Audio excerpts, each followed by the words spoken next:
બનાસકાંઠા જિલ્લાના વાવ તાલુકાના સુપ્રેડા ગામે ક્ષત્રિય ઠાકોર સેના પ્રમુખ અલ્પેશ ઠાકોર દ્વારા સભા યોજાઈ હતી।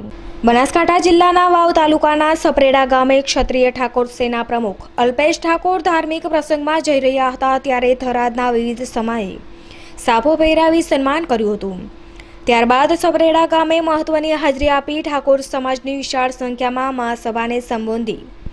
તેમાં જ્યારે કુદરતે અલ્પેશ ઠાકોર બનાવ્યો તો નિર્ણય તો કુદરત જ કરશે, અલ્પેશ નહીં કરી શકે। જેની સામે કુદરત હોય તો મેં પૂછ્યું, નટાબેરમાં નડેસવરીની માં ખોડિયાર નવઘણના ભાલે બેઠી તેમ અમારી સેનાના ધ્વજ પર એકવાર બેસી બતાવજે। માં આ દુનિયાની બધી તાકાતોને સર કરી લઈશું।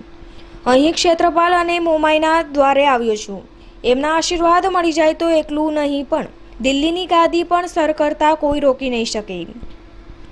માતાજીના મંદિરે બાધા રાખવા આવ્યો છું। જે દિવસે ગુજરાતમાં આપણી સરકાર બનીને આપણને વિકાસ મળ્યો એ જ દિવસે તોરણ ચડાવવા આવે છે એ બાધા રાખવા આવ્યો છું। 2017ની ચૂંટણીમાં સક્રિય રાજનીતિ કરશું। હું પહેલા પણ કહી ચૂક્યો છું, અલ્પેશ ઠાકોર ચૂંટણી લડે કે ના લડે એ મુદ્દો નથી, પણ ગુજરાતની અંદર અલ્પેશ ઠાકોર ઈમાનદાર, ગરીબ, વિકાસથી વંચિત લોકોની સરકાર 100% બનાવશે એ ડંકાની ચોટ ઉપર કહ્યું છે અને કહીને રહીશ। આવનારા સમયની અંદર 25 લાખથી વધારે લોકોનું સંમેલન પણ બોલાવવા જઈ રહ્યા છે। અહીં ક્ષેત્રપાલ અને મોમઈના દ્વારે આવ્યો છું, સાથે જ આશીર્વાદ લેવા આવ્યો છું અને આવનારા સમય ગરીબને રોજગારી અને ખેડૂતના ખેતરમાં પાણી મળે અને મફત શિક્ષણ મળે અને આમંત્રણ આપવા આવ્યો છું કે 11 તારીખે ગુજરાતમાં રાજનીતિ અને આંદોલન કેવા પ્રકારની કરવી પણ આ હજારો લોકો પર ભરોસો છે।